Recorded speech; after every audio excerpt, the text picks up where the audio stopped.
Hi all, welcome back to the final whistle then for another stream on the channel.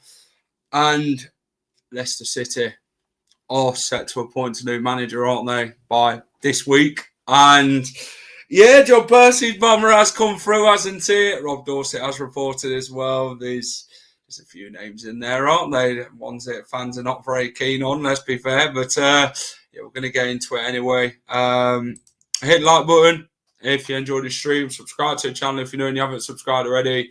Big update on the managerial situation at Leicester City.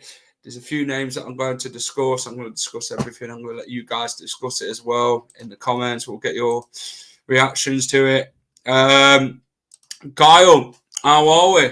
Hope you're good. Give us Chris Wilder. He did a good job at Sheffield United. Chris Wilder seems to be one of the managers who do good at one job. Didn't really do anything at Middlesbrough, let's be honest. Sheffield United got promotions.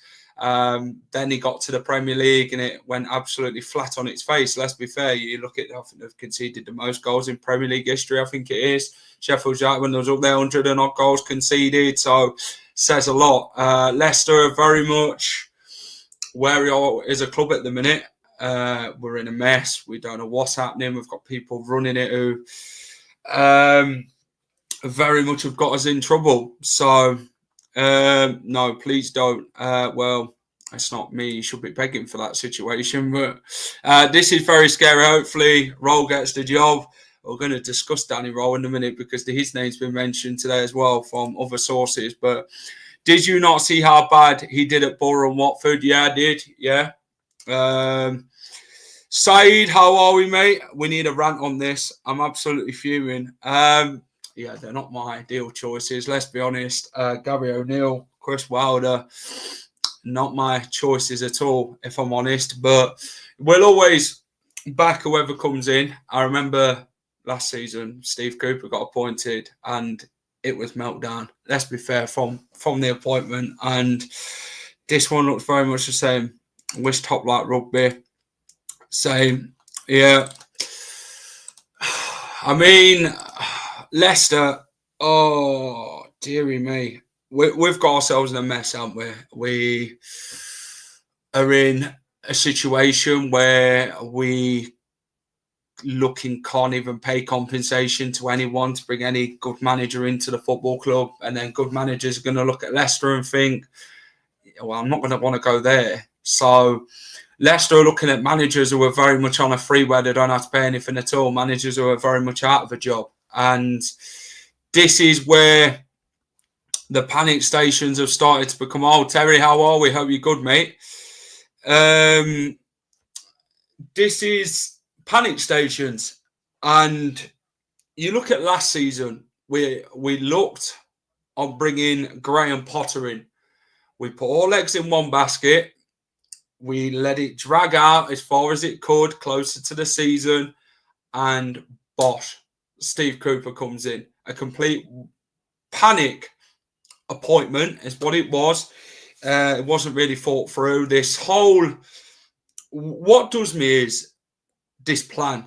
And the plan of apparently is we want the style of football like Enzo. But then you've gone from Enzo to full 180 turn to bloody Steve Cooper.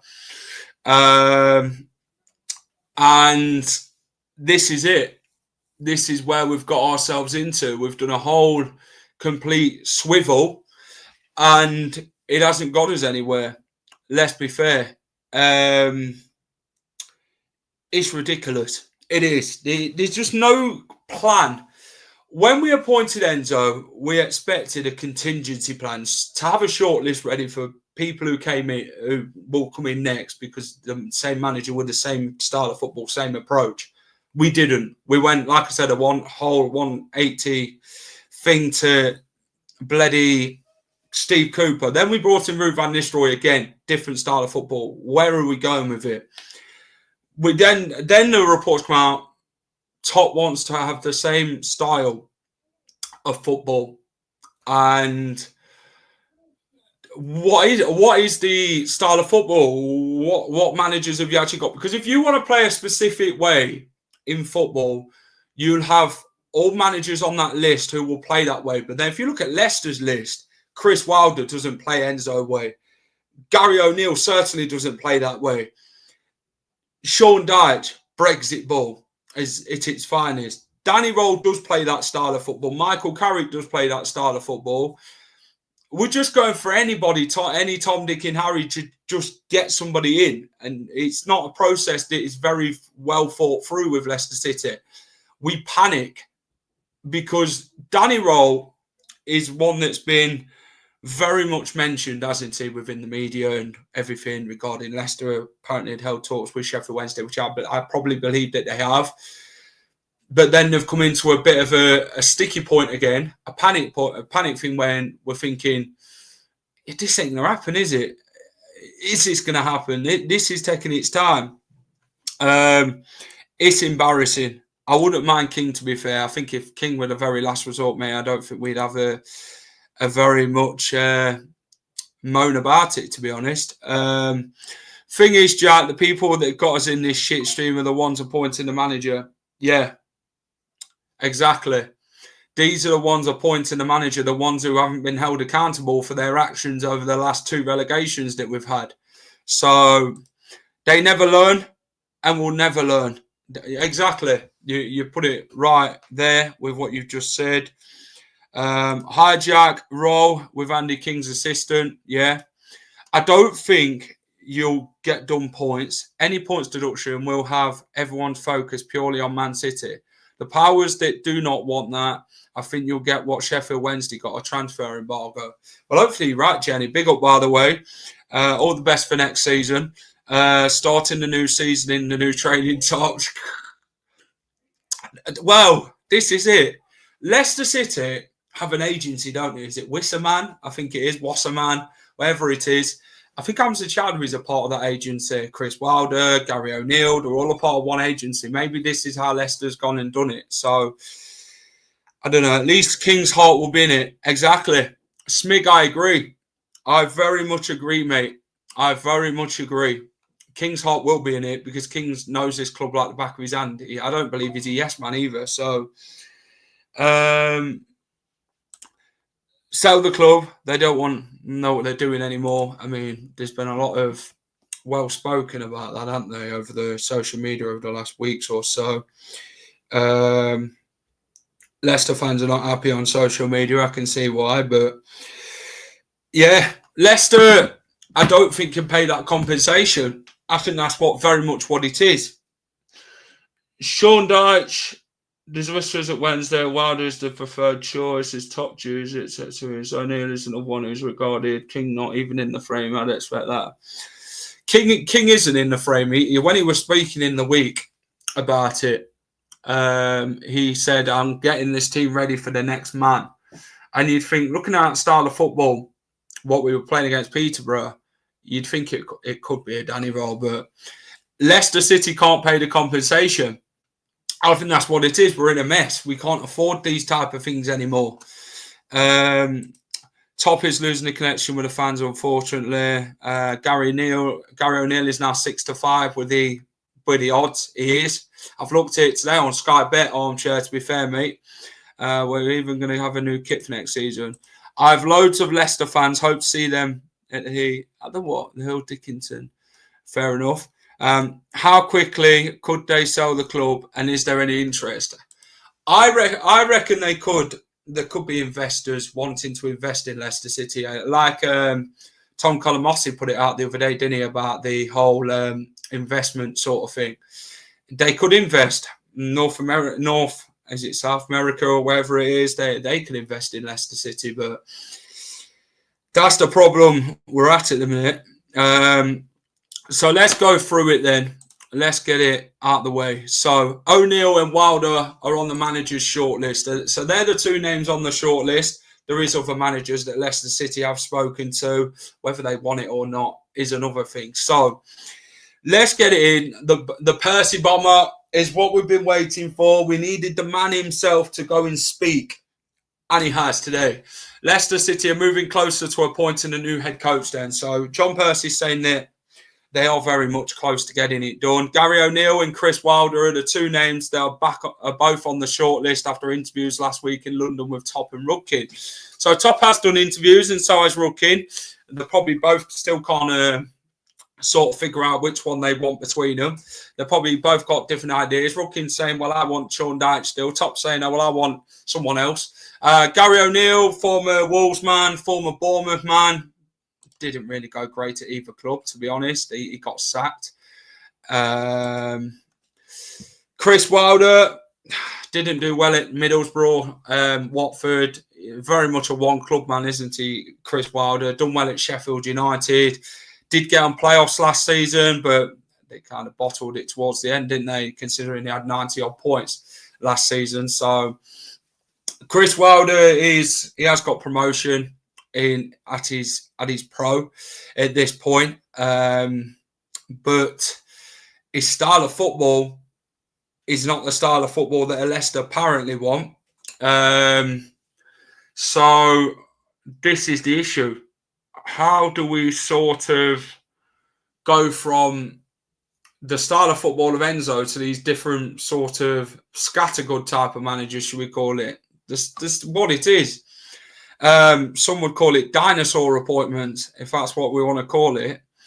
Gary O'Neill, Wolves did not like him at all. They didn't like his style of football. He got sacked because he wasn't good enough. Bournemouth, he were okay at the start, just drifted out in the end. Would you invest in anything top right? Not a chance. Dyche is no good. You won't see any of these young players. He preferred Keane over Jared Brantwaite and chose to play James Garner over Amadou Onana. Crazy. King knows the club inside out. I mean, probably I'd rather have Andy King, if I'm honest with you, over these two. Let's be fair. So what is your thoughts on that? Chris Wilder and Gary O'Neill. John Percy does go and say other candidates have been spoken to. Wouldn't surprise me if Michael Carrick's been spoken to, or Martis Cifuentes, the former QPR manager. He's also out of work. So Sean Dyche will probably be another one that has been spoken to. And Danny Rohl is another one that's been spoken to. It very much looks like. So I don't know, Jack, get in with Toffee TV. Well, I want to know what their thoughts are on Sean Dyche, to be honest, because Dyche, they call it Brexit football, don't they? He's very much a route one, big man up front, two strikers. He's very much had to go with what he worked with at Burnley. He got promoted at Burnley. Then he got relegated from the Premier League, stayed, got him back up, and he's basically God mode at Burnley, isn't he, Sean Dyche? They're going to bin off the youth and play Ayew, Reid, Daka, Skip and Yannick. This is my theory on it. You'd think they'd want a manager who is good with the youth. You look at the youth setup, the players that have come through the academy, Aluko, Jeremy Monga, Jake Evans, Louis Page. So you'd think we'd get a manager in who can work with the youth next season. Because this is where I think we're going to develop and be exciting the most. We've got some exciting youngsters coming through who I think can thrive next year, who we can really do well with and get them in the team. Well, do bring in, I don't even know who that is, mate, to be fair. I'm not even sure. He'd probably bring in that bloody ex-defender of his, some of the ex-defenders that he'd had who have probably passed it by now, but who knows. So, yeah, they're the two names on the short list. John Percy never really mentioned any other names, but Rob Dorsett has. So Rob Dorsett has said that Chris Wilder is among the numerous candidates for Leicester City. Sean Dyche is among the numerous candidates. I mean, I was very much with my two candidates that it'd be Sean Dyche and Danny Rohl.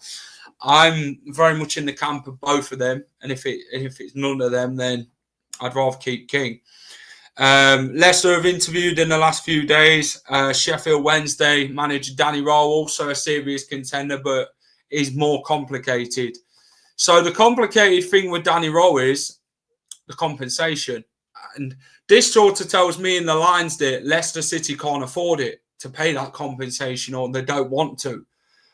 They have held talks with Sheffield Wednesday, preferably. They probably have had the chat with Danny Rohl. But Danny Rohl's asked questions about, well, I'm at shit stream at the minute regarding what's happening at Sheffield Wednesday. It ain't going to look better at Leicester City, is it, with the thing that is happening there?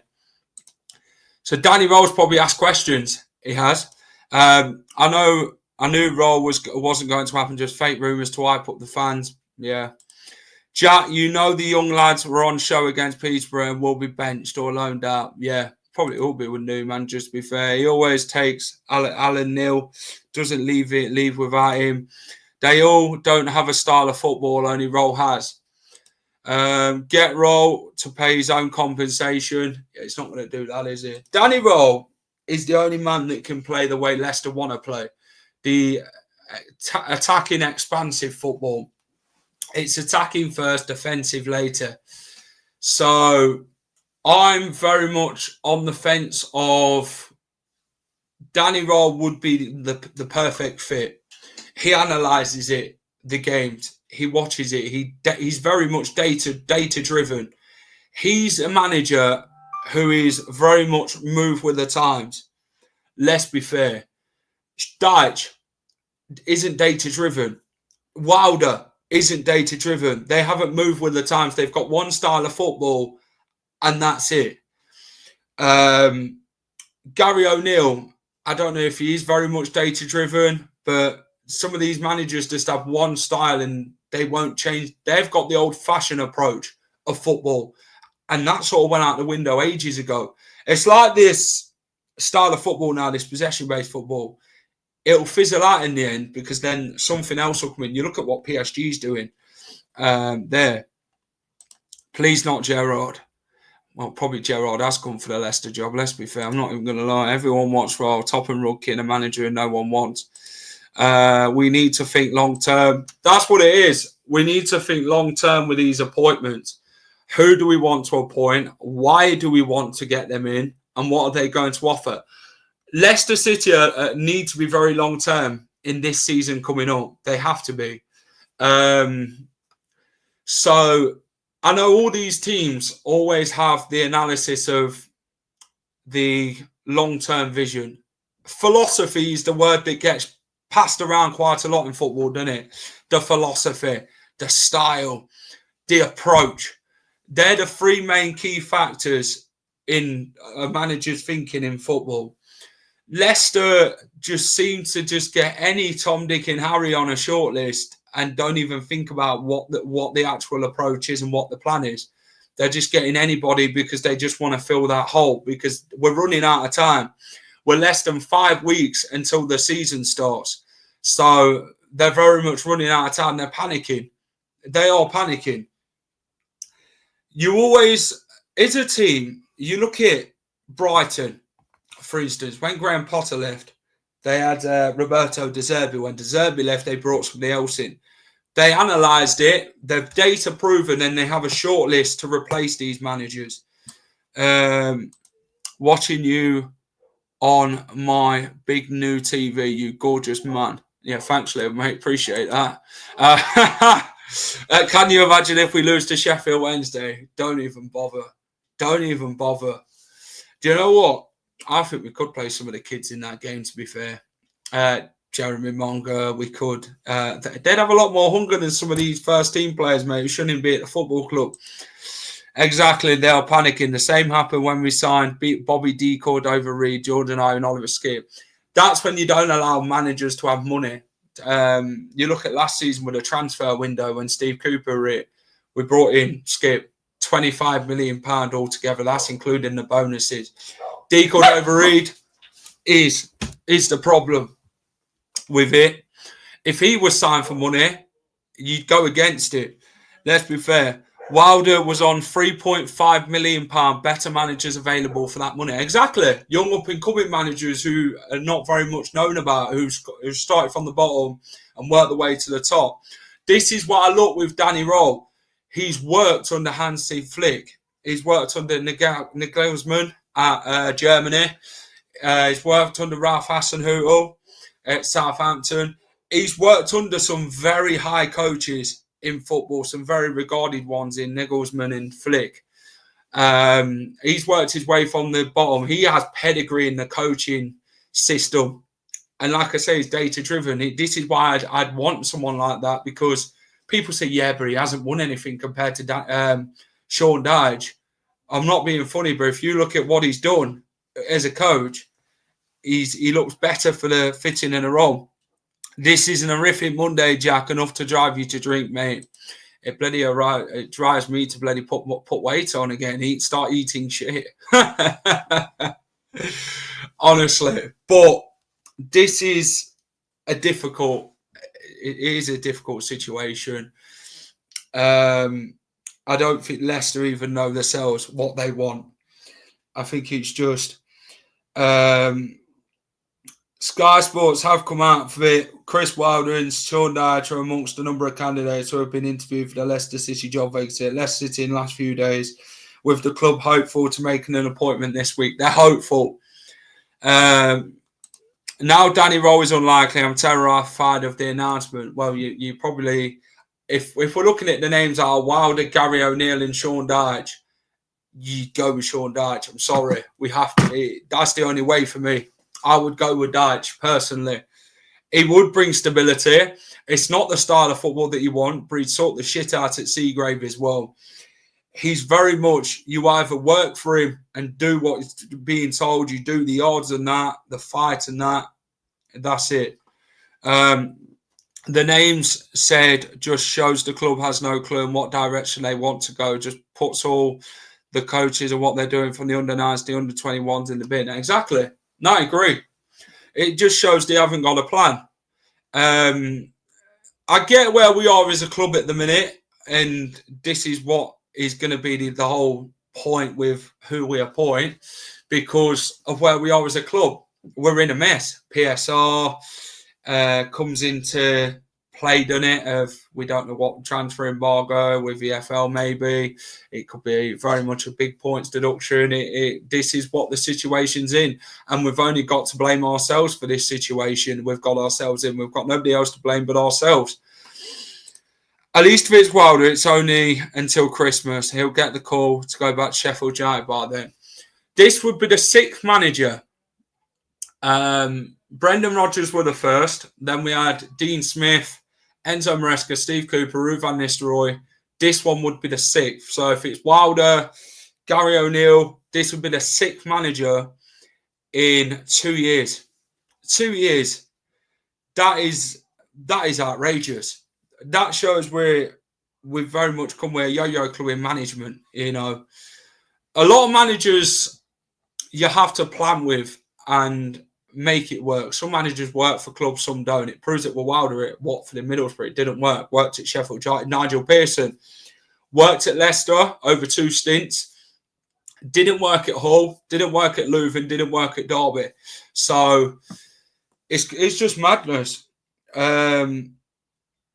City are moving closer. It has been, though, 11 weeks since relegation, by the way. And they have only just interviewed last week. So that shows what the plan is. They've just sacked Van Nistelrooy. Well, mutual consent Van Nistelrooy, and they've not even spoken to anybody. Enzo had a long-term plan, and look what happened. He did have a long-term plan. What did he say? We're at 5-6 years, Paul. Enzo said in his thing. 5-6 years, he said, a plan. And then Chelsea come calling. But he were fuming. Enzo wanted a new sporting director at Leicester, is what I was reading. And he got refused. It did get refused. It pissed him off when that Sensi deal fell through completely. They had Sensi at the training ground and everything. And John Rookie didn't have the paperwork sorted. It reminds me of the Andrew and Silva deal Wait, we're 14 seconds too late. I'm just having a look now, see if there's anything else on there. Those who are moaning about Dyche possibly being a manager would wish being linked with anyone else. Club finally spoon-fed Percy and Dorsett info, and it's a roll smokescreen. That's what it very much looks like now, doesn't it? A smokescreen. Danny Rohl, smokescreen. This is where it sort of looks like. This is it. It's like they've used Danny Rohl as a smokescreen. It's crazy. Someone's just said it in the comments. Good to see our footballing knowledge extends and ends to Wasserman Sports and their unemployed managers. This is what we've gone to, Wasserman Sport, to see what they've got in the agency, if they're unemployed managers, to see if they can get them back in a job. And Leicester City work with Wasserman Sport, don't they? The thing is, Wasserman Sport, you might as well get them on the bloody shirts next season then, if that's how you want to work closely with them. You might as well get them as a sponsorship. Fuck it, give it to King. Dyche looking like bloody prime Guardiola compared to bloody Wilder and Gary O'Neill. If Gary O'Neill comes in, I'm off to watch the Tigers. Leicester fans are not happy. Leicester fans are not happy. Let's be fair. But it's now going to be an interesting one with the saga. This saga goes on, by the way, and this roller coaster goes on at Leicester City. The saga for this managerial situation very much goes on. It does. Who it will be, another name could come at some point in this week, you know. The club have been very private on this, haven't they? They've been tight-knitted. And, yeah, I just hope to God we can get the right man in, because it's not going to look pretty. It's going to be like a bloody stick, isn't it? Got to get over and eat since it'll be good. No, not going to turn plan. No, he's going to just jump ship. Yeah, he did jump ship at the first chance, Enzo Maresca, which you're not going to turn down a big club, are you? Do you think we'll have a new shirt by Christmas? I hope so. Yeah, I think we'll be wearing the training kit first game of the season. I've heard nothing on the kits. Leicester fans are never happy, Jack, mate. Lee, me and you were never happy at the training ground at the weekend, wasn't we? Before the game kicked off, we were having a good natter on that. It's like a soap, innit? It's like an EastEnders storyline. Leicester City, you know, you see something good 1 minute, and then it just goes downhill from there, you know. And then we hire somebody at bloody what's the EastEnders shop called, the Mini Mart or whatever it's called. I don't bloody know. I've lost my bloody head at this point. Schedule to interview. Leicester are worried about hiring another young manager in case, like Maresca, he gets poached. The thing is, John, with that one, mate, you only get poached if you're doing a great job.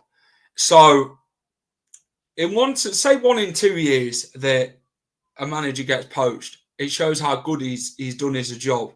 You don't get poached if you're not doing anything spectacular. Look at Sean Dyche. He's never been poached, has he, from Burnley or anywhere like that. Chris Wilder hasn't been poached. Gary O'Neill left Bournemouth to join Wolves.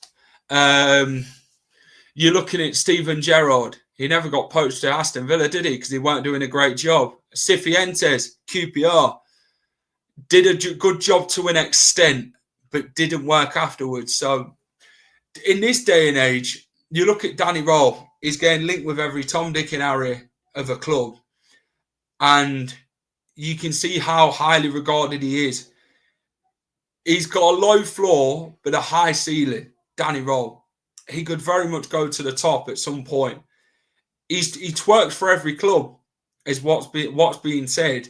He twerked for Southampton. His head hasn't been at Sheffield Wednesday since January, when Southampton's name come across.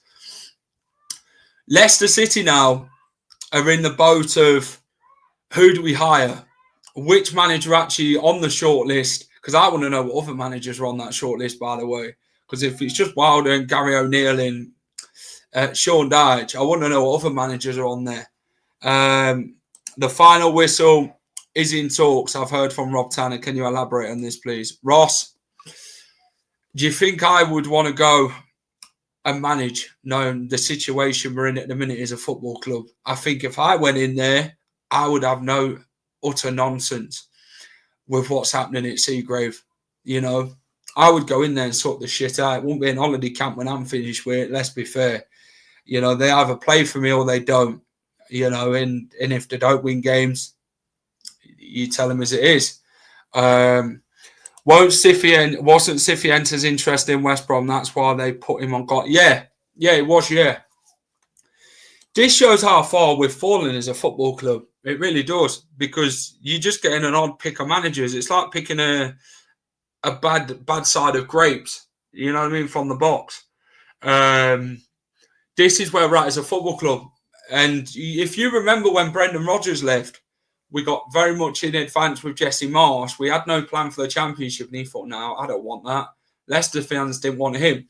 And then we left it 2 weeks. There were not many managers even wanted to touch Leicester. We're a barge pole at that point. What did we have? Dean Smith, Rafa Benitez got linked. So, yeah, it shows what situation we're in. We're in a mess. And the thing is, you're being hired by people who have got us in this mess. So as a manager, you kind of know that you probably ain't going to last long, or what it is. How is Rudkin kept his job? I ask myself that question every day. If you did bad in your job, say Rudkin's done what he's done at Leicester City. Let's take him into instance, by the way. This is the situation. And if you do what Rudkin's done at Leicester City, and all the others what have been doing what they've done, and got us in this situation, you sacked, you gone. You're held accountability for what you've done. Do you get what I mean? We're stuck in time of no change, no progress as a football club, soon as I can see us being in League One. I like Wilder, no nonsense, straight talker, a bit like Van Nistelrooy, and look how the players responded. Yeah, some players just don't like being told. And I agree with that, John, to an extent. Some players don't like being told. They're sat on this big wages, mate, and they're like, well, you can't touch me. I'm on more money than you are. So it's like they're too comfortable. Things need sorting out quite quickly and quite smoothly now. Going forward, we need someone to go in there and sort this shit out. I'll be honest with you. I'll be quite frank. Because this is what's been the problem. It's just been swept under the carpet. You know, this whole investigation thing last time of why it went wrong in the 22-23 season, this whole internal review, what looks very much like it hasn't happened. It's just been swept under the carpet. Oh, yeah, we'll just act like nothing's happened. Well, like we actually have looked at it and we haven't. And then the Championship win papered over the cracks. But then them cracks appear again. Last season, we got relegated. We had a terrible season. It was horrific, by the way. Some of the records we were broken is crazy. It is mad. But on a serious note, if Rohl doesn't come in, I'd take Wilder, whether we like it or not. He is a proven man to take teams up. He's won promotion to League One Championship and got Sheffield United to the Prem. Wilder will talk tough, but that's it. He did the same at Borough. That's not the manager, by the way. I have no informative of who the manager is going to be. That's not Chris Wilder texting me, even though I bloody slagged him off a bit. He isn't a yes man. Wilder will say it how he is. Didn't he fall out with the board at Sheffield United and all? If Chris Wilder started speaking, they'd get rid of him straight away after a week. TalkSport talking about Wilder now. Please no, man, it's going to be him, isn't it? Well, who knows who it's going to be at this point. Notification there, Jack. That's top.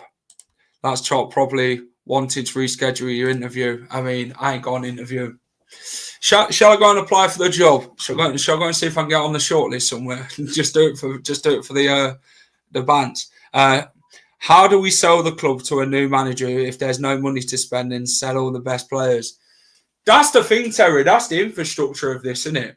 And I agree with what you're saying. How do you sort of pitch to this new manager? Come to Leicester City.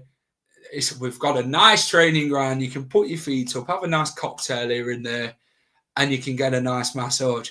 That's the only thing we're pitching here. That's the only thing we are pitching to a new manager, because we're a club who's not probably going to have much of a transfer budget to spend. We're going to be a club who the points deduction is going to come. How is that going to affect us? What is the whole outcome regarding the Premier League and the FL? Because the Premier League have charged us 3 times, aren't they, this time? The FL are waiting for what the Premier League's sort of plan is for Leicester. So they're going to want to say, okay, then, Leicester, well, you were in our league, so this is what we've got planned for you. Obviously, Leicester turned down the business plan last time, didn't they, with DFL? And Leicester basically said to them, how do you know we're going to fail? And then look what happened a year later. Fell on our face, relegation again. 2 relegations in 3 seasons is crazy. It is. Last time, 22-23, it was a shock relegation for the football world. Bloody hell, Leicester's got a right good team. How have they done that? But last time, we knew we was in a mess. We knew we was going down. And this is the issue we've got now, where we can't sell to any manager a club in a good position. We can't say we're in a fantastic position. This is what we've got, because we can't do that. We're having to lie to bring managers in, and that's not a good look as well as a module for the football club. We promised these managers a contingency plan, a long-term plan. We promised them the heaven and the earth, like we did with Van Nistelrooy. We promised them the heaven and the earth to come. And look how that turned out. We lied to him straight away. Oh, we can't afford to give you money in the transfer window to spend in January. This is what the other manager is going to have as well, the same situation. We don't know what players are going to stay and which ones are going to be going, because we're going to struggle to sell some of these players because of the wages. So, all right, the transfer fee, the wages are the problem we've stuck them on. And this is what's got us in this problem, by the way, the wage situation. I'd love to know how much we're paying bloody Chris Wilder if we bring him in. I'm not happy, lad, after seeing that shock news about those 2 on the list. They'll tell the manager we'll have money to spend, just like they did last time. Depends who's stupid enough to believe it, yeah. If Wilder comes in, Hamza is guaranteed football, that's for sure. And to be honest, he gets Suter playing amazingly as well. Doesn't Chris Wilder play a 3 at the back, is what I'm referring to it. He did with Suter when he was at Sheffield United. Well, obviously, we like the fact of Ben Nelson and Akoli as a 2, don't we? But maybe we could play a back 3 and Harry Suter to join. Nige, King and Starwell, 5 names in the running apparently. I'm amazed 5 people want the job. We are now a club that ruins managers' reputations. Lee, that is spot on. That is spot on. We've ruined reputations of managers because we've just brought them in and we've just ruined the reputations. We have. Let's be fair. Van Nistelrooy, done all right at Man United, done all right at PSV, came to Leicester. They are rude. Relegation's on your CV, mate. Stocksbridge, sounds familiar. The best news the club could announce is Rudkin leaving. Unfortunately, we're in no position to pick and choose top. Need to forget sentiment and do what we all know is best for the Leicester City. We're not in a position to pick and choose a manager. The thing is with Leicester City, we're in that much of a mess. We're just going with whatever. We're not in a position to pick what we want. You know, Leicester City are in a position where we had some real nice confectionery, some nice sweets and that, and then we're just left with the absolute crap sweets, like your licorice and that, and it tastes sour, it tastes crap. Do you know what I mean? That's the position we're in as a club. Give the job to Carrick. Makes you think how even 5 people are interested. But that shows a long way again. The amount of fingers that are on my hand of what's in talks with Leicester City. 5 people. You know, if you say Manchester City sacked Pep, there would be a lot of managers in for that. There'd be bloody all these queues outside the doors. Do you know what I mean? God help us. Don't think we ruin managers' reputations. They do that themselves. Top and Rudkin have no credibility. Best top. Well, I just want a manager to get behind now. We have nothing. We need a manager to bloody come in and sort this shit out. Let's be fair. We need a manager who's going to utilise the academy. We brought some great young stars through. Monga, Evans, Aluko. They look good against Peterborough. You've got Louis Page, Will Alves, Ben Nelson. Who else have we got in there? Who else have we got? Jadon Joseph, another one. Very good midfielder. Very good in different positions. Andy King were praising him the other day. And so was I. So this is the manager you need is the one that's going to utilise these youngsters, because that's what's going to be coming through next season, the young players. We don't want all these experienced players again. Look where it's got us in the Premier League. I just want a new shirt, mate. We just want to cover our own backs. I think that's what it is, Terry, mate. They've known since March Rude wasn't the man. Surely they'd have landed on a name. Exactly.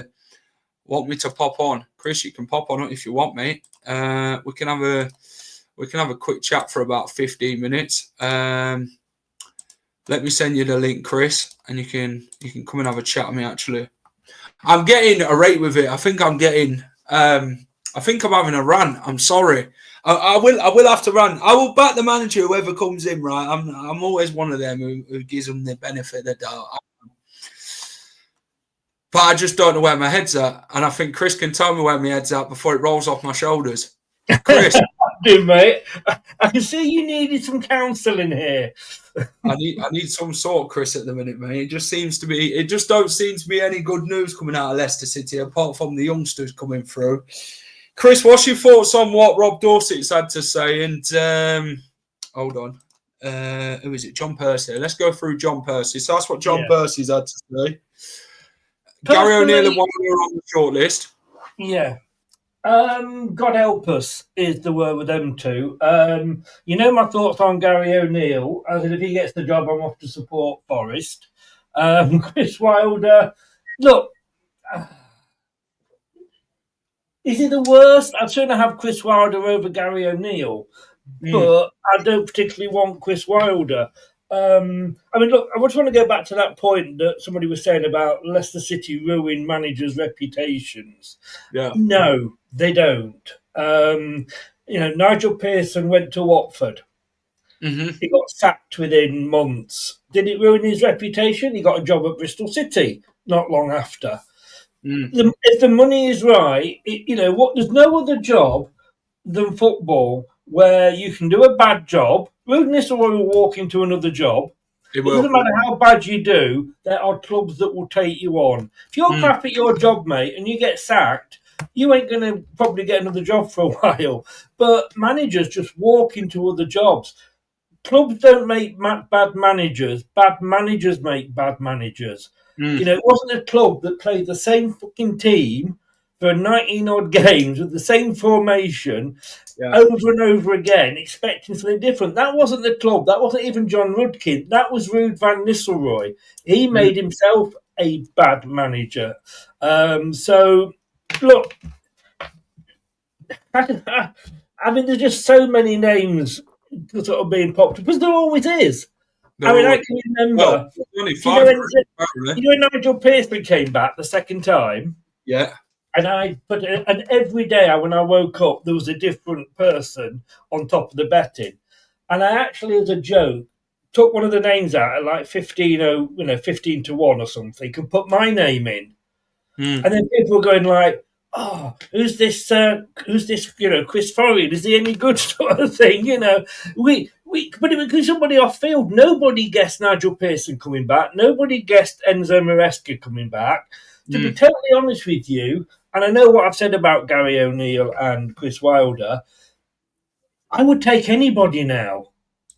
I just want a manager in before it's too late. We are, a month off for kick-off? Yeah.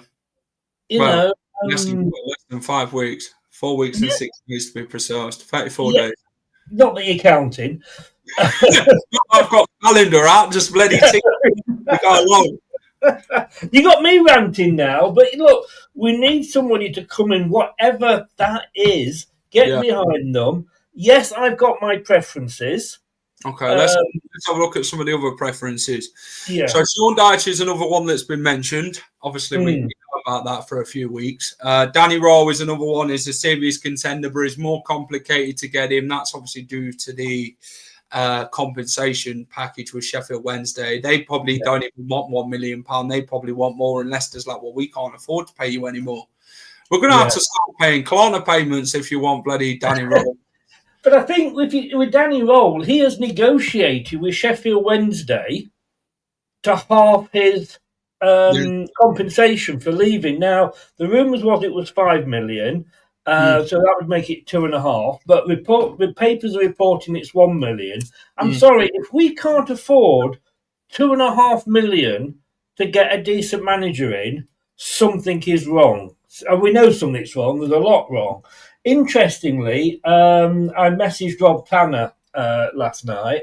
And I can't remember what I said to him. Just bear with me a second. I said, any truth in these rumours. Now, it's got a few problems at the moment, Rob, so he's only doing sort of the basic. He's not doing shows at all. But I said, hi, Rob, any truth in the Chris Wilder talks rumour? And he said, I would be amazed. The last thing I was told was Top wants a young, up-and-coming coach to play a style similar to Maresca. Yeah. I was told Rohl and Dyche also unlikely. Oh. Rohl too expensive to get out of Wednesday, and Dyche would want total control. And we know we ain't going to give a manager total control. I think we should, but won't like that.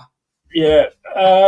So that's what he said. So read into that what you will. He has been out of touch for a couple of weeks, which he admits. Yeah. But honestly, it's just dragging on and on and on. I say, give fucking Peter Taylor the job back. That's the way I'm getting to. I think this club would fold if that guy. No, but you know what I mean? It's so stupid. Please just get us a manager in. Chris, I don't even think we'd see you again if Peter Taylor come back in. He's down there with Gary O'Neill. Let me put it that way. Leicester City is now a work in progress. Next manager appointment has to reflect that and set expectations that are achievable. Leicester are in a mess, aren't they, Chris? And there's 5 managers that have applied for the Leicester City job, which I'm surprised because last time when Brendan Rodgers left, there was Dean Smith, Rafa Benitez were there, and it was a bit edgy. Well, was he? Was he really? Well, that's what John Percy said last time. Yeah. But what are you sort of regarding with the manager situation? Which way do Leicester City go? Because if you look at how Andy King got them playing at the weekend against Peterborough, more attacking, more physical type of Leicester City side, which we didn't see a lot of last season, Chris. They'd be going through players. The youngsters were working well, a real mix bag of both sides of the game on the weekend. You've got the youngsters coming through from the academy. Yeah. You want to play an attacking style of football, something that Enzo did do, but was very much possession-based with it on top. Where do you sort of see what kind of manager do Leicester City need? I know Rob Tanner talks about Top wanting a young up-and-coming Enzo approach, but then you say that with him appointing Cooper and Van Nistelrooy, which were nowhere near Enzo's style. So how do Leicester City go with it, Chris? Because we seem to be taking these 180 turns, these middle finger 180 turns. At the end of the day, let's say they've got a manager in mind. And look, I'd love Edin Terzic in, but he ain't going to come. But I would love him. I would absolutely love him to come in. He's my choice. But let's say they go to him, and he says, "No, I don't want it." You've then got to give it to somebody that has actually either applied or said that they would want it.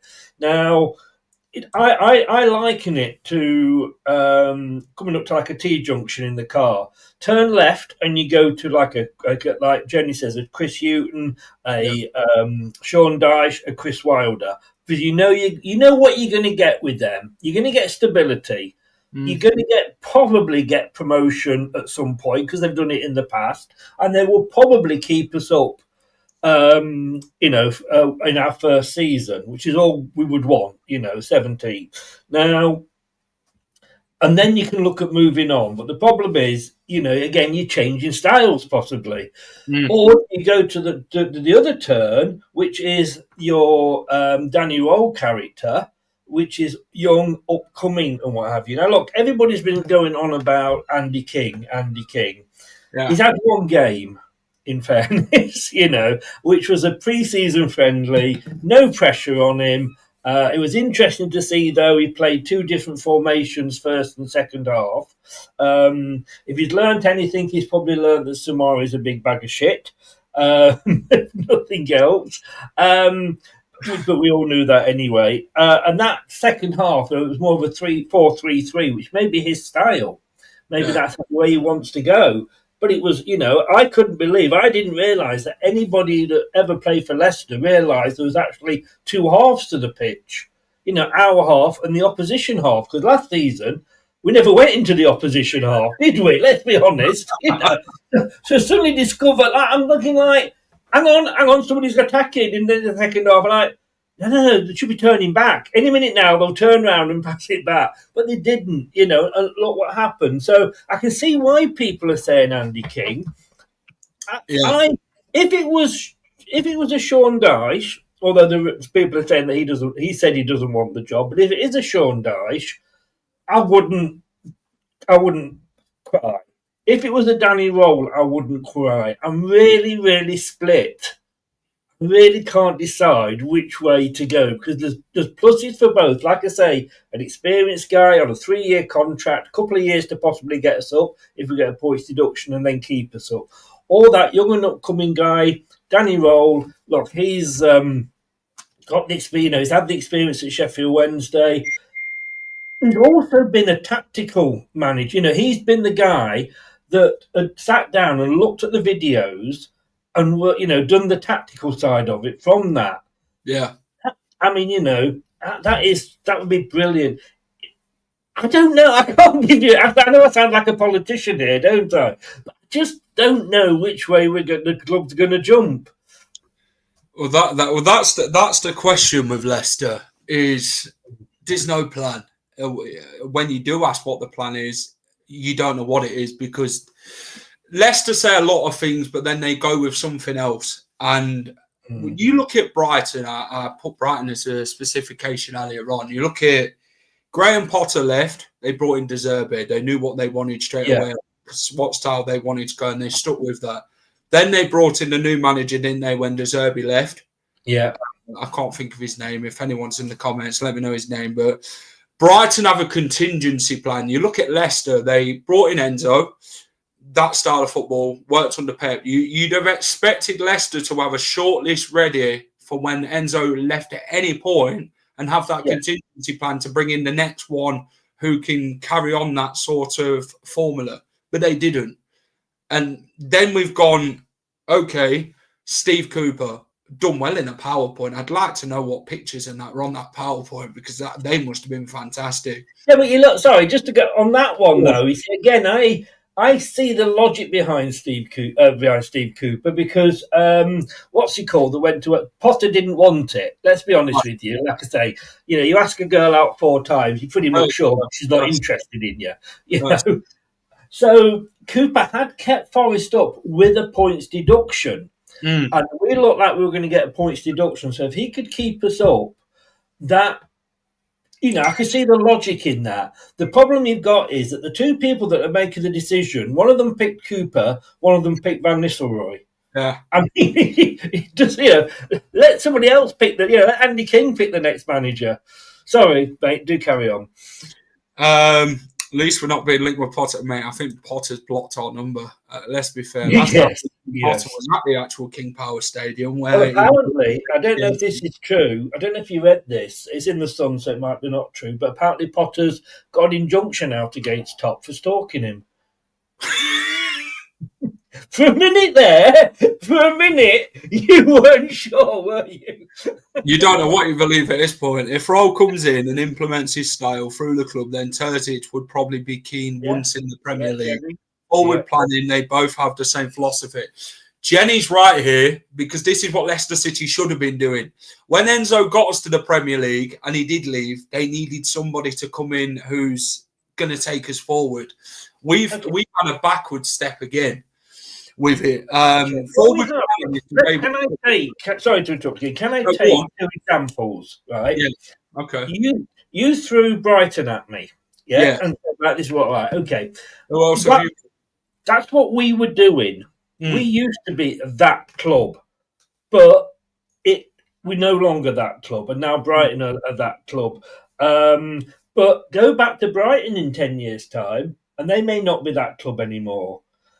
Under Alex Ferguson, did anybody say that they were a badly run club? No. They were brilliant. But look where they are now. Every club can't be good. As much as we'd love them to, they can't be good all the time. When they have the good times, they're brilliant. Then when they have the bad times, they're not so good. And, those two examples there, like I say, Brighton didn't used to be any good. Now they are. Will they be in 10 years' time? Who knows? If you'd said to Man United fans, or to us, Jack, that Man United would be where they are now when they were enjoying the success under Alex Ferguson, we'd have both bloody dropped off the chair, wouldn't we? So, it does go round, unfortunately. That's football for you, And, people say, well, look, Manchester City have done it for how many seasons? They've won fuck all this season. They got knocked out by a Saudi Arabian club in the Club World Championship. So, yeah, it does go in cycles, and hopefully Leicester will get back to that. But we're not at that point now. Chris, I'm going to put you on the spot here, and I don't want you sitting on the fence where you're picking splinters out your arse. I want you to be as honest as possible, right? Which managers for you? Wilder's been mentioned. O'Neill, Sean Dyche, Danny Rohl. Cifuentes will probably be mentioned at some point along this line as well. Michael Carrick will probably be there. Gerrard will probably be on the list somewhere. I don't know. Who would be the ideal appointment for you looking at Leicester's positioning? If I was in charge, okay, put yourself in Rudkins. I'm going to put. I'll probably do a better bloody job than Rudkin. Let's be honest. Look, no. If I was John Rudkin, I would break the bank to go and get Terzic. Okay, I really, really would. Now, obviously, there would be limits as to what I could spend. So, if I couldn't get Terzic for the money that I had got to spend, then, if I'm honest, I'd probably go Rohl. Okay. Explanation? Well, I had what do you like about Danny Rohl? What makes you think he'd be the great fit for Leicester? I think the Chris Wilder and the Sean Dyche, and I was sliding over towards the Sean Dyche way at one point. Okay. Then I saw the light. And I think, for me, Sean Dyche would be a great 3-year appointment for where we are now. Yeah. Because I don't think we'll go up next season because of the points deduction. Okay. So we'll go up second season, which I think will make us stronger, because I think Leeds will stay up, having had that second year season down in the champs. And then for that third season, I think they'd keep us up. I think he would. And all we need is 17th. But then somebody else is going to have to come in and, try and take on what, ever he's left us with. And we don't know what he's going to leave us with. Is he going to play the youngsters? What style? He's a 4-4-1-1 is Sean Dyche's preferred style. So God help us. But with Rohl, look, we know what he plays. I love the fact that, like I say, I don't know what the technical job description was, but was it Dortmund he was at? It was, wasn't it? Bayern Munich. So when he was at Bayern Munich, for the youth and for the men's team as well, he would sit and look at the videos of the games. Yeah. And he would go, so like say he was sat watching that game, he'd go into Andy King like, why are you playing Samari? Look, he did this, he did that, he did this, But Page got, did this and that and that. So he's got that. He has a plan B as well. And he gets, exactly done, and he gets the vision for the long term, Leicester fans have been crying out for a big player up front. If Chris Wilder's appointed, you'll get Ollie McBurney. The last big player we had up front, I think, was Slimani, wasn't it? Yeah, Joe and Slimani, Yeah.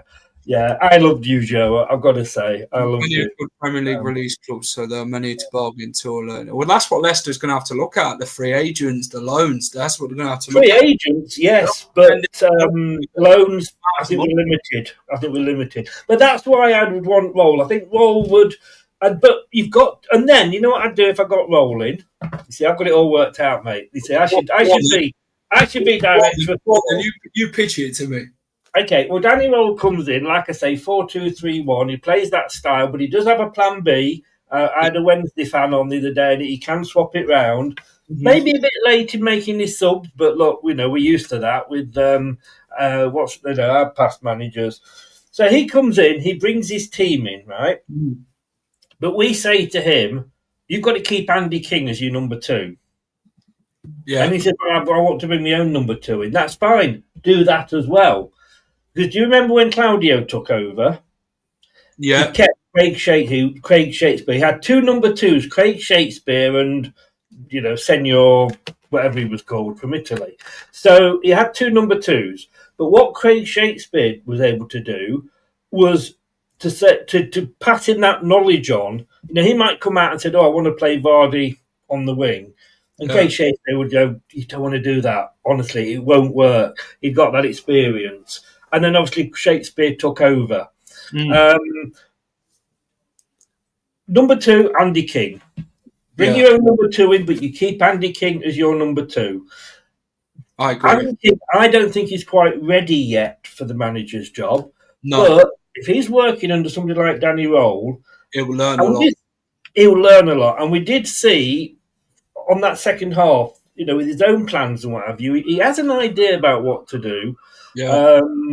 And no, he doesn't out. In fairness, he's got Chris Powell, but he's fallen out with Chris Powell. They can't stand each other apparently now. Edison was going to be the new Sheffield Wednesday manager when Rohl leaves. So. But that's why I'd keep Andy King. I agree. And then when Danny Rohl, and he will move on. And, I had Locks on the other night, and he hates it when people say, "Don't appoint a manager that will probably leave after 2 or 3, They all do. That shows what you're doing if they do leave. It is, exactly. But then Andy King's there to take over, carry on. Look at Liverpool. Before Man United was successful, Liverpool were the big team in this country.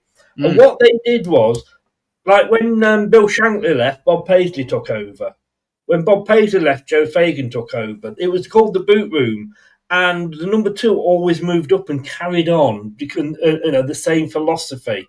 Yeah. Now, if I haven't sold Danny Rohl to you now, then I give up. Well, I'm all for Danny Rohl. I am.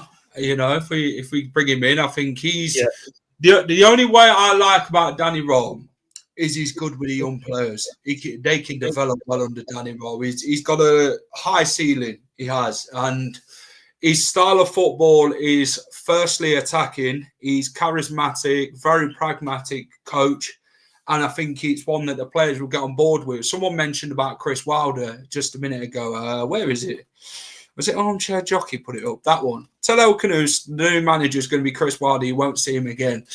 This is what's going to be interesting as well, Chris, because if you look at the squad we've got some very quality in the squad. You've got El Canoes, you've got Fatawa, you've got your Mavridis, you've got players who are very good. They'll want a manager that's going to suit their way of thinking and someone they very want to get on board with from the off. If you told them it's going to be Chris Wilder over Danny Rohl, they're going to think to themselves, but this guy's not as data-driven. He's not a guy who's moved with football. He's still in the fossil side of football. It's Chris Wilder, his style of play. It's one style of football and that's it. Well, you say that. First of all, a player has to work with whoever is appointed. Of course they do, it's their job. So, I've just gone on to Transfer Market and it says Chris Wilder's preferred formation 4-2-3-1. Wow. Now I'm shocked. I heard he played a 3 at the back at Sheffield United, and someone said, "Yeah, but he'll keep Suter and Hamza Chowdhury." I'm just like, okay, But what else are you actually going to bring to the table apart from that? Yeah, I don't know. I mean, without wanting to take over, I've got a United fan coming on tonight, so he will tell us about it. You're right, Keith. We have. Every one manager every 18 months. But we've heard this about the youth before. Rodgers was supposed to be good with the youth. I think the last manager that was half decent with youth was actually Claude Puel. Puel was good with his signings. He would make a good director of football. Yeah, actually, that's a very good point. He's not a manager. He just isn't good enough as a manager. But, you look at what was supposed to be good with the youth. What's he called? Steve Cooper. He was manager of the England under-17s, and he bought OAPs. That shows a logical of thinking. Armchair says this: Rohl could be the cheapest option long term. Kept all our staff and only Rohl to bring in. No backroom staff. We need backroom staff. We haven't got a goalkeeping coach. Although I'd get Mike Stow back in. I seen him at the weekend. I did say hello to him. I said, "Are you coming back then?" He said, "Never seen him." So no, I'd have him back. I mean, I'd have Dave Rennie back because we never got all these bloody injuries when he was in the medical team, did we? We fell out with Brendan, so that's. Well, Brendan's gone, didn't he? So but no, I think we do need some backroom staff to come in, but no, I say. For me, Rohl followed by King is the way forward for me. And right top and Rookin in this. I'll tell you what, if they pay me £5 million, we'll have a FaceTime together. What Chelsea is doing to everybody else. If you pay me £5 million, we'll speak on live. Yeah, just as they offer you the job. Yeah, Kiefer Moore will be the striker next season if Chris Wilder comes in. That gives me nightmares. There's a lot of. Did Gary O'Neill work with Kiefer Moore at Bournemouth as well? And I don't think Gary O'Neill worked anywhere, did he? But yes, he did probably. Good call on both, Chris. The director of football has to have the same beliefs as the manager, and he's going to be buying into players. Director of football, CEO are the two most important people at the club. They pull the whole thing together. Who is Leicester's CEO at the minute? Susan Whelan. It is, and apparently them two don't get on, Rookin and Whelan. Yeah, that's not good, is it, at all? And she was the one that played very good in the hands of the Maguire deal and the Wesley Fofana deal.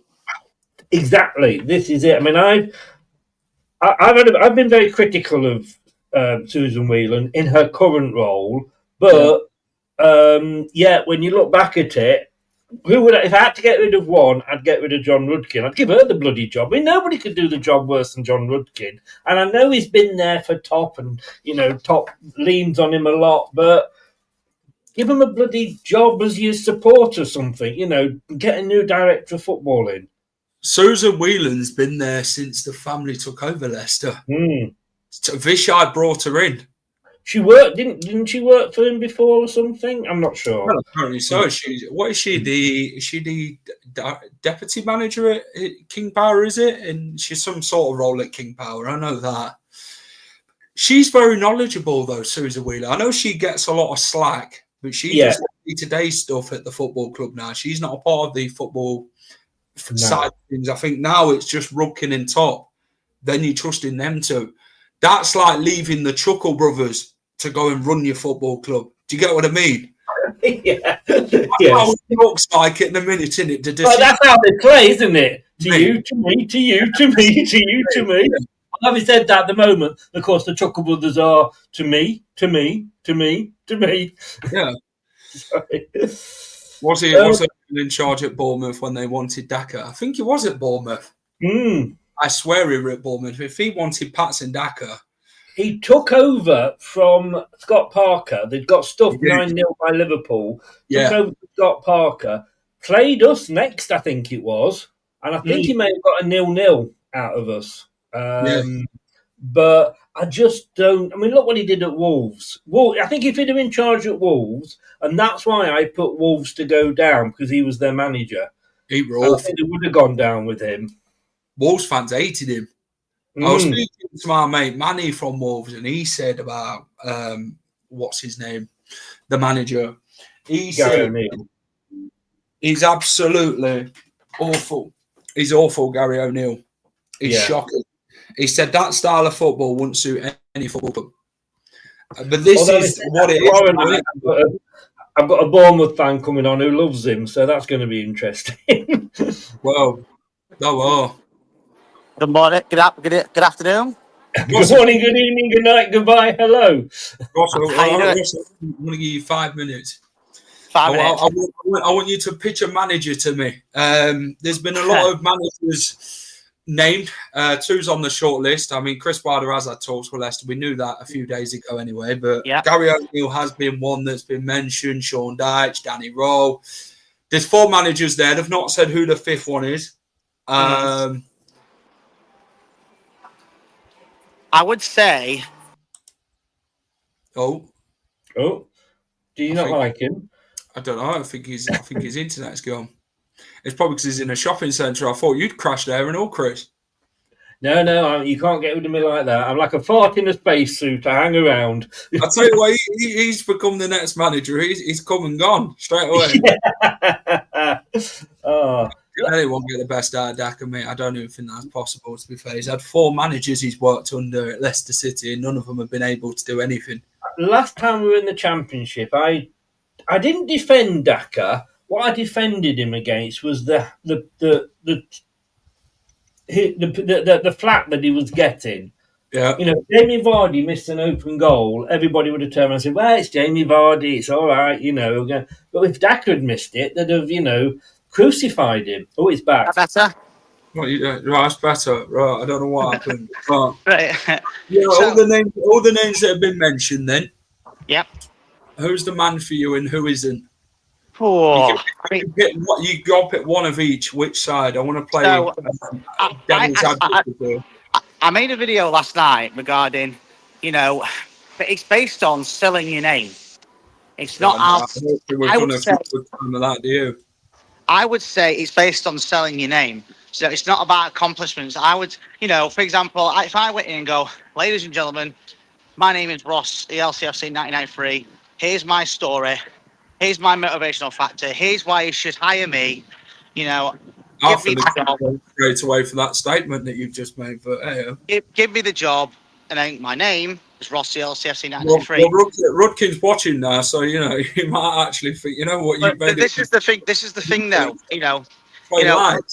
You've got obviously Chris Wilder, who end of the day he's got a track record of getting teams up. He got Northampton up to League One. He got Sheffield United out of League One, considering the crap that they were in at that point. It's kind of same like Nigel Pearson. Got Sheffield United up to the Premier League. In his first season, they came 9th, which is good for Sheffield United. They didn't have the best of seasons. He got relegated once for Sheffield United, not twice, because the first time he got sacked before they played Leicester when we beat him 5-0. And obviously when he went back in, they were already doomed anyway. When he went back in the second time, he was already doomed from the start. And obviously it seems a bit like when Leicester City do appoint these managers, Chris. I would say last season, obviously, I thought they were unlucky. I thought, Harry Souttar, I don't know if you watched much Championship last season, but Harry Souttar, up until he got injured, was an absolute rot. Obviously, I know a lot of Sheffield United fans, obviously, living down here. Souttar, they were all like, oh my God, Harry Souttar, why did Leicester not play him and stuff like that? Before he got injured, he was their rock. And I would go on, I'm going to go on record and say if Harry Souttar was still at Sheffield United, for the rest of the season, I think Sheffield United would have got promoted in the top 2. I think, I watched a lot of Championship. I don't just watch Premier League just because we're in the Premier League. I watched it, and Hamza, when Hamza went to Sheffield United, he was arguably their best player. Chris, can you confirm that? I'm just going to have a look, mate. I'll let you. Right, Ross, come on then. So, who's the man you would take, and who's the man you wouldn't? So I wouldn't have Gary O'Neill personally. You know, Can you explain it? I just think, I know he just looks dweeby. I don't know. He just wouldn't. He just, I don't know. He just. Do you know what? He'd be like Steve Cooper trying to be everyone's mate. That's what I believe anyway. That's what I'd say anyway. But I would say, you know, what do I know? But personally, I would love Danny Rohl as number one. I've said this for a while. Okay. You know, I just think he'll get the fans back on side. And obviously, what a first game he would have. Again, no matter who it is, by the way, just to make this clear, if Danny Rohl's our manager, his first game is against Sheffield Wednesday. If it's Chris Wilder, think about it. He would love to get a first win against Sheffield Wednesday as being a Sheffield United manager legend. Ragsy, come and have a shirt. See you in the chat. That would be insane. It really would. You know, and like I said, he's not a yes man, because obviously, you know, we got the yes mans these days. Chris Wilder, if he has something to say, he will. Do you know who he reminds me of, Chris, as well? Nigel Pearson. He does. I mean, what is it with Leicester? You know, getting people from a Steel City. You know, we're after Sheffield Wednesday's manager. We're after Sheffield United's former manager. I think Sheffield FC need to put a statement out saying he's not for sale. You know, it's more than just the first game. I know that. I'm just saying that it would have been an interesting first game, though. But not just that, though. Last time we had a legend from the Steel City. Well, I agree. Yeah, but what I'm saying is that he says it how it is, Wilder. You've seen it in interviews. He's from Stocksbridge. My dad was telling me yesterday. He was born in Stocksbridge, which obviously we all know what Stocksbridge is part of, obviously with Vardy. He was a massive fan of Vardy, even though he was at Sheffield United. When Vardy's a Wednesday fan, he absolutely loves Vardy. And there's an interview, a little piece interview about him saying, "Oh, that could have been me," and he said, "Well, it ain't you. Vardy's up there. He deserves it." So he's Vardy related to Ross. He probably is.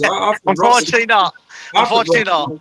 Is this how sad this club has become? And I take it tongue in cheek here. Is this how sad we've come, that we are thinking, right, well, we've got one good manager from a place, let's keep going back to that place? Yeah. Well, you know, to be fair though, it worked with players. Vardy from Sheffield, manager Pearson, Sheffield. Just saying. I'm just saying. But at the end of the day, I would take Rohl as number one. But if for any reason that doesn't happen, I would be happy with Wilder as a plan B, because I just think that, you know, with Wilder, he plays free at the back. He does play free only if we don't get Rohl. I'm not. I'll agree. I'll agree with Danny Rohl, but not your second option. No, but I'm saying if we don't get Rohl, we got because we don't know what's happening here. We have no idea what's the track. Let's employ the Arctic Monkeys, Sheffield. But let's be honest. Tell you what, Nick, we need some new goal scoring, Tom, mate. We could do with that next season. But let's be honest. We don't always get what we want in life, and if we don't get Rohl, we don't get Rohl. We just got to move on. We got to move on quickly and go for that. That's the complicated one. Roll's the complicated because of the compensation. And but obviously the situation it's every Wednesday.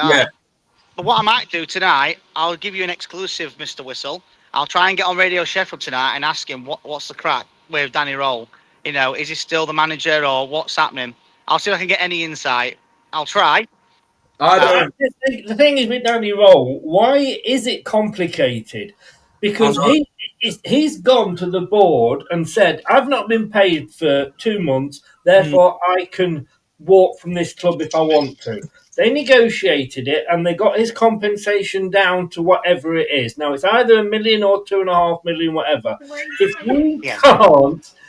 we can't afford $2.5 million, for God's sake, we wasted $3 million down the drain on Koulibaly that we never played. So if we can't afford $2.5 million to get in a decent manager, what the fuck is going on?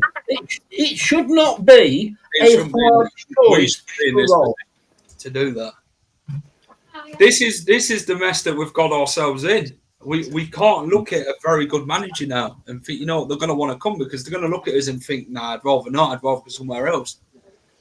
And I still say, if everything's right, you offer the job to somebody. You know what's funny though? Do you know what's funny about that? Just sorry to interrupt you, Chris. We were the last team to win the League Cup. We were like a League Cup replay.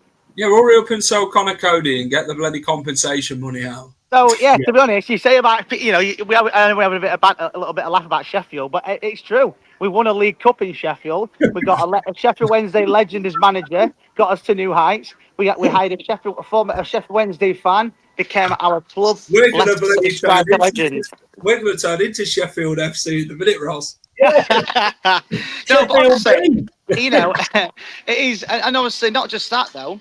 The funny thing is, a lot of Sheffield United fans.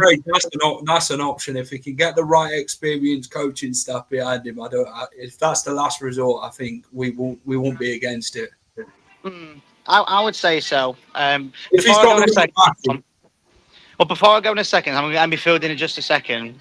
Is this an interview for the Sheffield Tourism Board? But a lot of Sheffield United fans have said that he plays free at the back.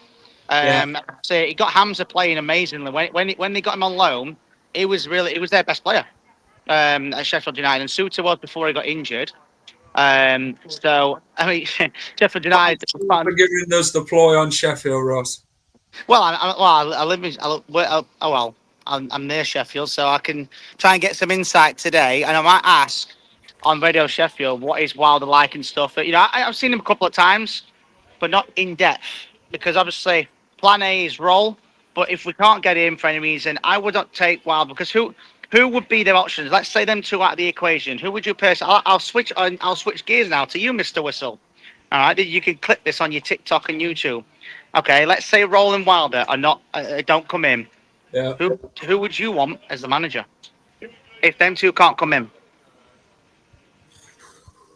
What out of all the names that are left in there? So all them names that are left, take out Roland Wilder. Let's say they're not coming. So you're left with Gary O'Neill and Sean Dyche, right? Yes. Sean Dyche. Fair enough. And if it ain't Sean Dyche, it's definitely Andy King. Wow.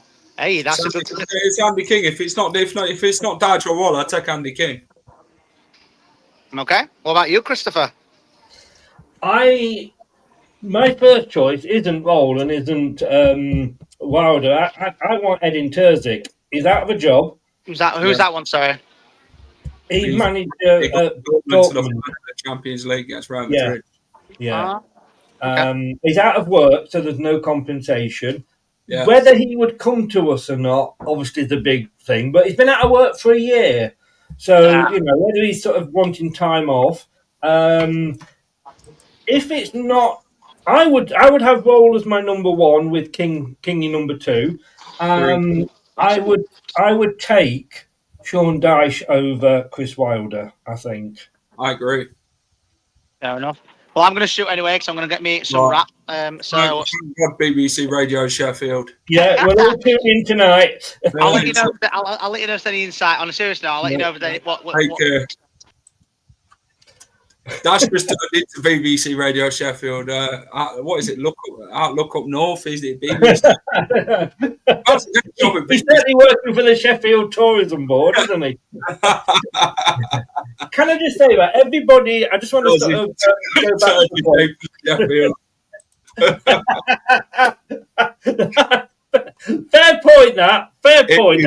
See, I hadn't thought that through. Obviously, had I there? But can I just say, everybody's saying that they want King Power out. Yeah. King Power don't actually own the club. The club is 100% owned by Top's family. Wow. So I thought King Power owned it from the off. No, I think the ownership has transferred. I don't think, and it was a while ago, but I think Top owns 40-odd%, 43%. His mom owns the next largest, and then he's got a couple of brothers and a sister that sort of own 9% each. So it's not actually King Power as such that physically owns us. Yeah. Yes, they're involved. They sponsor the women's team or the shirts or whatever it is, training kits, the stadium. But it's actually a Top's family, as far as I understand it, that actually own the club. It is crazy. It is. But this is going to go on, isn't it? I'm kind of say as well, if we want King power, and we've got to be careful what we wish for. I'm going to go out 2 examples at you here. Go on. Because I used to work for Blackburn Rovers, believe it or not. Oh, and I know. Nothing exciting. No, the Venkies weren't there then. But the funny thing was, the Christmas bonus we got, even before the Venkies arrived, wasn't a bottle of champagne. We got a frozen turkey for Christmas. But Blackburn fans wanted Sam Allardyce out. Because when the Venkies took over, Allardyce was in charge. And they wanted him out. They didn't like his style of play, blah, blah, blah. They got rid of him and put Steve Keane in charge, was it, or somebody? And what happened to them? Where have they been since? Charlton Athletics, the other one. Everybody wanted Alan Kirbishley out. They weren't happy. He was mid top league table. He was in the middle of the Division 1 or whatever it was. No, we need to be getting better than this. We need Alan Kirbishley out. Got rid of him. They've only just got back into the Championship. So we have to be careful what we wish for. I agree. I just think now this situation's now going to come to a head now of who it is going to be. Whatever we get, we're not going to please 100% of the fans. I don't think it's pleasing most of the fan base with what I read on social media. But that's what I mean. Well, let's go. I mean, we're on social media, but probably we are on social media. I have a lot of things to say sometimes, but probably more than not all of its sense. Let's be honest, but I can chat a lot of shit. I do. I've even got it on my arm. We've done a lot of it on this stream during this last hour, but it is what it is. We've had BBC Radio Sheffield on to analyse Chris Wilder and everyone else from Sheffield to come with it, but it's been good. I mean, all this, Chris Wilder's agent has a contact with the club. 4 times selling hot dogs at Blackburn. He made a mean dog, plenty of mustard. It was a nice little sideline. Match days. But I agree, armchair, with that one. King would please most fans. You don't think it's just a bit too early for him? It is. But if they can't get anybody else, this is the situation. King's already employed by Leicester. He knows the club like back of the hand. It's someone the players can get on board with because he's very much straight to the point and what he wants. You can see what he tried doing against Peterborough. His different styles of football, the philosophy. But then it sort of reads in between the lines of, are you sort of playing that way to the new manager's strengths? But the new manager obviously isn't confirmed, which is proven. It's not close to being any of them at this minute in time. That we know. Kingy might know something we don't. I mean, Sky Sports may know something, giving us Sheffield Wednesday for the first game on telly. Maybe they know something. I just think with Kingy, if it starts to go wrong, the King Power is very toxic. It was last season, and if it starts to go wrong, then his reputation, it doesn't care. I mean, how many, ex-players have gone back to their clubs and not done well, and then it gets horrible and, nasty. I just think went back to Doncaster, and that didn't end up well. No, I just think a period of time under whoever's coming in, and then, he'll be perfect for the job. I just think it's a little bit too soon. Don't get me wrong, if we'd come down and we'd lost on the last day and we went down by a point and we had a brilliant squad, but we're not in that position. I agree. Do you think the board would get the right support in for King if he was named manager, though? My doubts. No, I don't think they would. No. I don't honestly think they'd get the right coach in for him. I reckon Rudkin, because he's already got a Leicester City tracksuit to his name, I think he'd want to go and work with Andy King. I think maybe... So, you know what? Leicester fans will... John Rudkin for next manager. There you go. That'd save us money. He's done it two times already. And if he makes more of a best of what he's got, we can definitely put all the blame on him, I'm telling you. I'll tell you what, we'll give the job to John Rudkin. Yeah, I'll see if he's in the odds yet. No, it's not. But someone needs to ring up Sky Bet or William Miller or someone like that, put his name up there. Yeah, exactly. Chris, thanks for coming on, mate. Do appreciate it. Always a pleasure, mate. Always a pleasure. What's coming up on Leicester till I die? Anything? Yeah, we've got a couple of shows tonight. We've got the Prediction League that obviously you've joined. There'll be a brief, very short show at 6, just saying about how it's going to operate and what have you. 8 o'clock, I've got a Sheffield United fan coming on to talk to us about Chris Wilder. And then tomorrow night, we've got a Bournemouth fan coming on to talk to us about Gary O'Neill. Yeah, go and check it out on Chris' channel. Chris, have a great rest of the day, mate. And you as well, mate. Thanks for having me on. Later. That is it.